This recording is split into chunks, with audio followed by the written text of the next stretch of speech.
Fordybelse hører fortiden til. Det er en myte, at alle har brug for at tale om tilværelsens store spørgsmål. Jeg tror, at de fleste hellere skruer op for musikken. Og det er en fed fordom, at avisen den giver dig noget, du ikke kan få på skærmen. Fremtiden er at have breaking news kørende i alle husets rum. Hvem gider at diskutere en klog artikel om etik og eksistens i frokostpausen? Det min generation tænder på er at være online. Det er løgn, at det vigtigste i livet er at have noget at tro på. Lykken er at være på 24/7. Døden gider jeg ikke høre om. Madonna og MTV har betydet mere i mit liv end Mandela og Mellemøsten.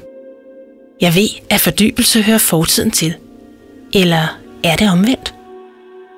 Jeg ved, at Mandela og Mellemøsten har betydet mere i mit liv end Madonna, og MTV gider jeg ikke høre om. Døden er at være på 24/7.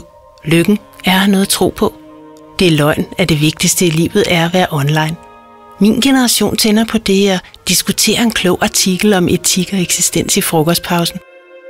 Hvem gider at have breaking news kørende i alle husets rum? Fremtiden er avisen. Den giver dig noget, du ikke kan få på skærmen. Og det er en fed fordom, at de fleste hellere skruer op for musikken.